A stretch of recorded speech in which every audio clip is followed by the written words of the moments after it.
नमस्कार बच्चों, आज हम इस वीडियो के अंदर पैसिव वॉइस से संबंधित महत्वपूर्ण जानकारी लेने जा रहे हैं। हमने पिछले वीडियो के अंदर भी पैसिव वॉइस से रिलेटेड कुछ महत्वपूर्ण जानकारी दी है, जिसका लिंक इस वीडियो के डिस्क्रिप्शन में आपको मिल जाएगा। आज हम इस वीडियो के अंदर पैसिव वॉइस से रिलेटेड कुछ ऐसी महत्वपूर्ण जानकारी आपको देने जा रहे हैं। एक्टिव वॉइस को पैसिव वॉइस में बदलने में आपको बहुत ही आसानी होगी।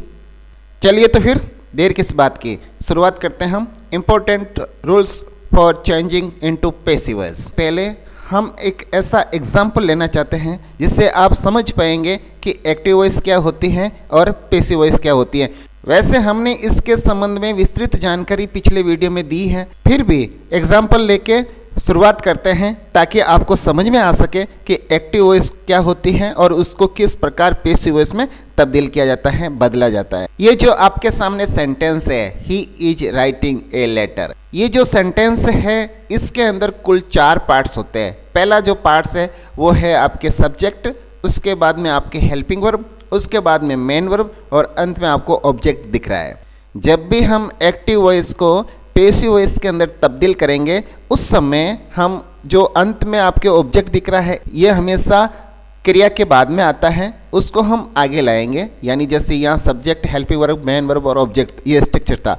अब इसको पैसिव वॉइस में बदलना है तो ऑब्जेक्ट जो अंत में था उसको हमें आगे लाना है, सबसे आगे। हेल्पिंग वर्ब और मेन वर्ब तो अपने स्थान पर ही रहेंगे। उसके बाद में आपको बाई लगाना है और बाई के बाद में जो आपके सबसे पहले सब्जेक्ट आया है जिससे वाक्य की शुरुआत हुई है वो आपको अंत में लेके जाना है। बहुत आसान है, बहुत इजी है। जैसे हम ऊपर वाले इस वाक्य को अगर हम करें, इस वाक्य के अंदर ए लेटर ऑब्जेक्ट था। अब हम इस ऑब्जेक्ट को बाहर लेकर आएंगे, जैसे हमने यहाँ बाहर लिखा ए लेटर। उसके बाद अगर हम टेंस के अनुसार इस वाक्य को देखें तो इज और उसके बाद क्रिया की फर्स्ट फॉर्म के अंदर आईएनजी है, तो ये टेंस के अनुसार प्रेजेंट कंटिन्यू टेंस होता है। अगर हम प्रेजेंट कंटिन्यू की पैसिव वॉइस बनाते हैं तो उसके अंदर स्ट्रक्चर इस प्रकार रहेगा। सबसे पहले तो हमें ऑब्जेक्ट लिखना है, हेल्पिंग वर्ब इसके अंदर इज आर एम होती है, उसके बाद में आपको बीइंग लिखना होता है, बीइंग लिखेंगे। उसके बाद क्रिया की थर्ड फॉर्म करनी है और अंत में बाई लगाकर जो सबसे पहले सब्जेक्ट आया है उसको अंत में लिखना होता है। तो हम इसी आधार पर लिखेंगे। पहले ए लेटर, यानी ए लगा है इसका मतलब ये सिंगुलर नाउन है, तो हम इज लिखेंगे। इज के बाद हम बीइंग लगाएंगे। अब क्रिया फर्स्ट फॉर्म में राइट है, उसको अब रिटर्न करना है, तो हमने रिटर्न कर दिया। बाई लगाकर जो सब्जेक्ट था ही उसको हमने हिम में तब्दील कर दिया, यानी ऑब्जेक्ट बनाना। एक बात का विशेष ध्यान रखें, ये स्थान आपका ऑब्जेक्ट का है। इसका मतलब अगर आप सब्जेक्ट को यहाँ पर इस स्थान पर लाते हैं तो इसको भी ऐसा ही बनाना पड़ेगा, यानी इसको भी यहाँ पर ऑब्जेक्ट बनाकर ही लिखना पड़ेगा। यहाँ पर आपका जो कर्ता ही था उसका ऑब्जेक्ट होता है हिम। और अगर यदि इसकी जगह कोई और शब्द आता, जैसे सी आता, तो इसको हम हर कर देते।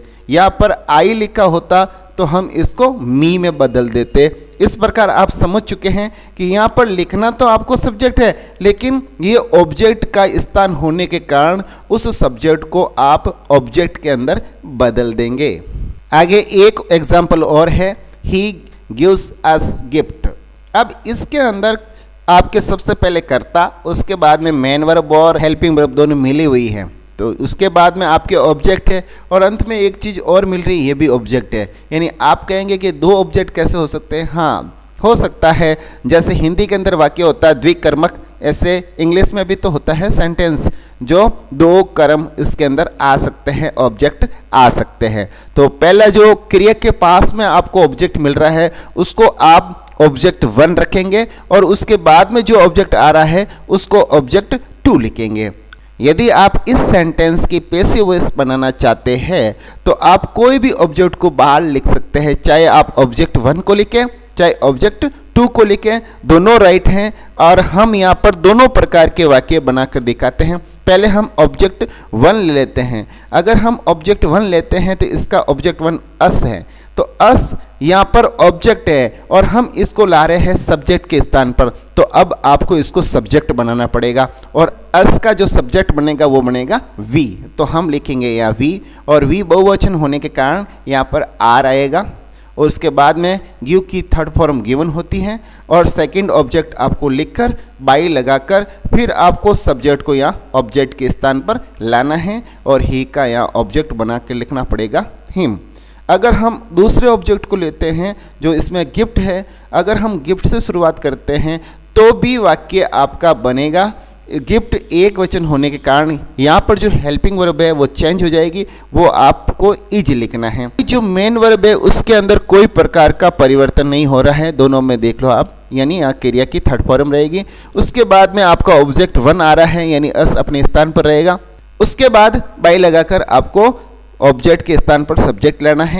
इस प्रकार हमने एक एग्जाम्पल के माध्यम से बताया है कि किस प्रकार एक्टिव वॉइस होती है और उसको किस प्रकार पैसिव वॉइस में तब्दील किया जाता है। अब ये किस प्रकार बदली, किस प्रकार ये चेंजिंग हुए, इसमें क्या क्या नियम थे, हमने पहले क्या किया था, बाद में हमें क्या करना है, वो पूरे नियम्स एक एक करके मैं आपको इस वीडियो में आगे दिखाने वाला हूँ। आप इस वीडियो को अंत तक जरूर देखें, आपको बहुत आनंद आएगा, सीखने में भी मजा आएगा, क्योंकि मैं आपकी बहुत ही आसान और लोकल और स्थानीय भाषा के अंदर समझा रहा हूँ, आपको आसानी से समझ में आ जाएगा। हमने जो उदाहरण देखे हैं उसके आधार पर हमें जो पहली बात हमें समझ में आई वो ये बात थी कि हमें हमेशा ऑब्जेक्ट को सब्जेक्ट बनाना है, यानी बाद में जो ऑब्जेक्ट आया है उसको आगे लाना है, उसको सब्जेक्ट बनाना है।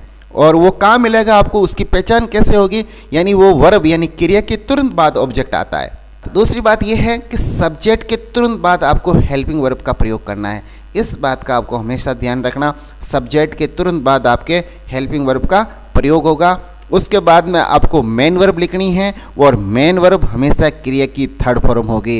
यहाँ पर आपको विशेष रूप से ध्यान रखना है पैसिव वॉइस के अंदर वर्ब की थर्ड फॉर्म होगी। उसके बाद हमें ध्यान रखना है वो बात है कि अगर आपको सेंटेंसेज के अंदर एडवर्बियल मिल जाए या फिर कोई अदर वर्ड मिल जाए तो कोई जो भी आपका अदर वर्ड या एडवर्बियल अंदर आता है उसको एज इट इज वापस जैसा आता है वैसा का वैसा वापस लिख देना है। एडवर्बियल या फिर ऑब्जेक्ट दोनों के बाद आपको बाई लगाकर वापस सब्जेक्ट लिखना होता है। ध्यान रखें, हमने एक शब्द लिखा है यहाँ पर यदि आवश्यक हो तो। कई ऐसी जगह हैं जहाँ हमें बाई लगाकर अंत में सब्जेक्ट नहीं लिखना होता है, क्योंकि वो सब्जेक्ट अनइम्पोर्टेंट सब्जेक्ट होते हैं, उसको हम बाई लगाकर नहीं लिखते हैं। इसके ऊपर हमने अगला जो नियम है वो लिखा है, यदि एक्टिव वॉइस में ऐसा कोई सब्जेक्ट हो जिसका कोई महत्व नहीं हो, यानी उसका कोई महत्व नहीं हो, जिसको हम कह सकते हैं अनइम्पोर्टेंट सब्जेक्ट, ऐसे किसी अनइम्पोर्टेंट सब्जेक्ट हो और उसकी पैसिव वॉइस बनाने जा रहे हैं तो हमें पैसिव वॉइस बनाते समय उस अनइम्पोर्टेंट सब्जेक्ट को छोड़ देना चाहिए। अब ये कौन कौन से हैं इसका एग्जाम्पल भी हम आपको बता देते हैं। जो प्रमुख रूप से अनइम्पोर्टेंट सब्जेक्ट हैं उसमें आप ले सकते हैं people, all of them, someone, somebody, everyone, everybody, anyone और चिल्ड्रन। इस प्रकार के अगर सब्जेक्ट मिलते हैं तो आपको वापस बाई लगाकर लिखने की ज़रूरत नहीं पड़ेगी। और विशेष बात आप ध्यान रखें कि अगर सम पीपल लिखा है या फिर मेनी पीपल लिखा है तो ये अनइम्पोर्टेंट सब्जेक्ट नहीं है, अतः पैसिव वॉइस बनाते समय हमें by some people, by many people का प्रयोग करना है। इस बात का भी आपको ध्यान रखना है। अगला नियम कहता है कि सब्जेक्ट को वापस ऑब्जेक्ट बनाना, यानी आपके जो सब्जेक्ट है उसको अंत में ऑब्जेक्ट बनाकर लिखना होता है। जो वाक्य की शुरुआत हुई है, जैसे आई से शुरुआत हुई है तो हमें बाई लगाकर मी लिखना पड़ता है। वी से शुरुआत हुई है तो उसको हमें अंत में बाई लगाकर अस लिखना पड़ता है। अगर आपका सेंटेंस के अंदर यू शब्द आ रहा है तो वो तो बाई यू ही होगा, और ही है तो हिम लिखना है, सी है तो हर करना है, दे है तो देम लिखना है, और बाकी सभी प्रकार के नाउन उसको एज इट इज ही लिखना होता है। कोई प्रकार की नाउन लिखी हुई है, नाम लिखा हुआ है तो आप उसको वापस ऐसे के वैसे लिख सकते हैं। एग्जाम्पल के रूप में जैसे राम, श्याम, घनश्याम, ऐसा कोई नाम आया है तो आप वैसे भी वापस लिख सकते हो, जैसे बाई श्याम, बाई घनश्याम, ऐसे आप लिख सकते हैं। हमने पहले भी बताया और अब फिर बता रहे हैं कि आपको ध्यान रखना है मुख्य क्रिया हमेशा थर्ड फॉर्म में ही आएगी। अगला नियम है, अगर आपको सब्जेक्ट को समझना है कि सब्जेक्ट कहाँ पर होता है सेंटेंस के अंदर, तो हमने ये भी नियम बताए हैं कि सब्जेक्ट हमेशा वर्ब के पहले आता है। और अगर आपको आसान भाषा या शब्दों में हम समझाएं तो इस प्रकार कह सकते हैं कि वाक्य की जो शुरुआत होती है वो हमेशा सब्जेक्ट से ही होती है। यानी आप समझ चुके हैं, जो भी वाक्य शुरू हो रहा है वो सब्जेक्ट के साथ ही शुरू हो रहा है। तो अब आप समझ गए सब्जेक्ट कहाँ है वाक्य के अंदर, यानी शुरुआत में मिलेगा आपको। उसके बाद अगर आपको ऑब्जेक्ट समझना है तो ऑब्जेक्ट हमेशा वर्ब जो आपकी मुख्य क्रिया है उसके बाद आता है। जैसे इसको समझने के लिए एक एग्जाम्पल आपके सामने और ले लेते हैं। जैसे हमने एग्जाम्पल दिया, ही राइट्स ए लेटर। अब ये आपके सामने 3 कलर कर दिए मैंने अलग अलग, ताकि आपको समझ में आ जाए। जैसे राइट से ये मुख्य क्रिया है, उससे पहले ही लिखा है ये सब्जेक्ट है, और उसके बाद में ए लेटर लिखा है ये ऑब्जेक्ट है। अब आपको अच्छे से समझ में आ गया, मुख्य क्रिया के पहले कर्ता आएगा और मुख्य क्रिया के बाद में आपके कर्म आएगा, जिसको ऑब्जेक्ट बोलते हैं इंग्लिश के अंदर। अब ये जो आपके सामने सेंटेंस है, ही राइट्स ए लेटर, इसको हम एक्सप्लेन करके एक एक चीज़ को बताते हैं कि किस प्रकार इसको पैसिव वॉइस में तब्दील करेंगे। जैसे आपके सामने क्वेश्चन आ गया, change the following sentence into passive voice. हमें जो नीचे दिया गया सेंटेंस है उसको एक्टिव वॉइस से पैसिव वॉइस में बदलना है। अब हमारे सामने जो अति महत्वपूर्ण काम है वो सहायक क्रिया और मुख्य क्रिया को देखकर हमें ये पता लगाना है इस वाक्य के अंदर टेंस कौन सा है, क्योंकि हम जब भी एक्टिव वॉइस से पैसिव वॉइस में तब्दील करेंगे तो हमें टेंस की ज़रूरत पड़ेगी। तो हमें वो चेक करना है कि इसके अंदर टेंस कौन सा है। जैसे यहाँ लिखा है राइट्स। अब इस राइट्स के अंदर हमें प्रेजेंट सिंपल टेंस की पहचान हुई है। प्रेजेंट सिंपल डू डज अगर मिल रहा है अंदर, तो हमें इज आर एम के साथ क्रिया की थर्ड फॉर्म करनी है। तो हम इसका राइट्स का हम थर्ड फॉर्म करेंगे रिटर्न ए लेटर। ये हमारे सामने अभी कर्ता का काम कर रहा है और ये क्या है, सिंगुलर। तो हम यहाँ क्या करेंगे, इज। हेल्पिंग वर्ब क्या लिखेंगे, इज। इज के बाद आप क्रिया को करना है थर्ड फॉर्म, यानी वर्ब को थर्ड फॉर्म में बदलना है, राइट को रिटर्न में बदल देंगे। हम इस सेंटेंस को इस प्रकार आगे बढ़ाएंगे, ए लेटर इज रिटन। अब चलते हैं आगे। अगर वाक्य के अंदर आपके कोई एडवर्बियल मिलता है तो वो आपको क्रिया की थर्ड फॉर्म के बाद में लिखना है। इस वाक्य के अंदर नहीं था तो हमने नहीं लिखा है, या फिर कोई अदर वर्ड मिलता तो वो भी यहाँ हम लिख सकते थे। उसके बाद में हमें बाय लिखना है। तो अब इस प्रकार आगे से आगे सेंटेंस का निर्माण हो रहा है, a letter is written by, और अंत में आपको सब्जेक्ट को ऑब्जेक्ट के रूप में बदलकर लिखना है। तो आपका वाक्य हो जाएगा, a letter is written by him. तो अब आप समझ चुके हैं कि किस प्रकार एक एक्टिव वॉइस को पैसिव वॉइस में बदला जाता है। हमारे कुछ बच्चों का कमेंट आया कि सर हमें कुछ लोकल भाषा में इसको बता दीजिए। बच्चों की बात को भी मानते हुए हम इस सेंटेंस को वापस उनकी लोकल भाषा में भी बता रहे हैं, आप उसका भी आनंद लीजिए। ये सेंटेंस आपके सामने है, ही राइट्स ए लेटर। अब इन सेंटेंस में आपने सबू पहला जो को लिखियोड़ो है वो ही, वो आपरे करता है। उन्हें बाद में जो को शब्द लिखियोड़ो है वो आपरे क्रिया है, वर्ब है। उसके बाद में आपको जो लिखा हुआ मिल रहा है ए लेटर, ये कर्म कहलाता है और इंग्लिश के अंदर उसको ऑब्जेक्ट बोलते हैं। अब इनरी अगर पैसिव वॉइस करनी होवे तो हमें सब पहला कई करना पड़े। सब पहला जो आपरे कर्म आपने इन वाक्य में मिल रहा है, ऑब्जेक्ट इन वाक्य में मिल रहा है, उन ऑब्जेक्ट आप सब पहला आगे लेने आओ, यानी सब पहला लिखो उन्हें। जैसे इसमें आपरे ए लेटर ऑब्जेक्ट है, इन ए लेटर ने आप सब पहला लिखोला।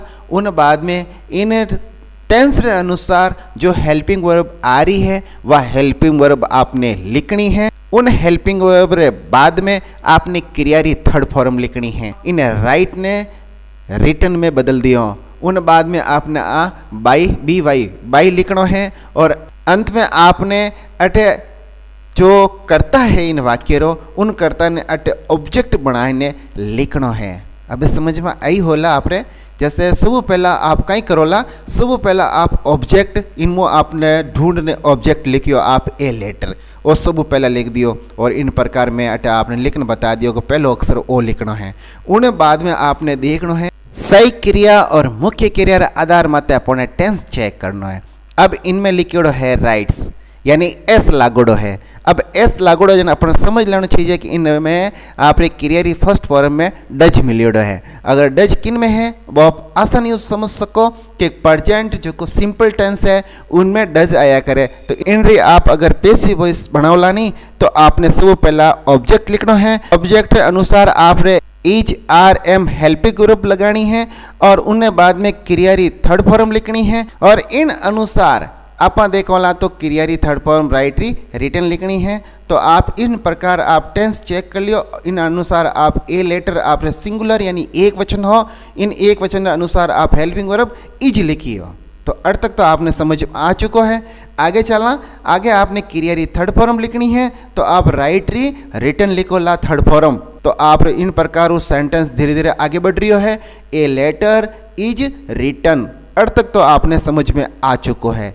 अब आगे चला, आगे एडवर्बियल समेरा द्योतक भी रहे, जैसे इन द मॉर्निंग, जैसे स्थान को भी इंडिकेट कर सके, जैसे in the garden, in the kitchen. इस प्रकार आपने एडवर्बियल भी मिल सके वो लिख देना। यानी इन वाक्य में वो शब्द आयो कोनी तो आपने आपरी मर्जियों कुछ नहीं लिखना है, जो वाक्य में रेवे वही आपने लिखना है। और अब आपने एडवर्बियल बाद में बाय लिखना है, यानी a letter is written bye.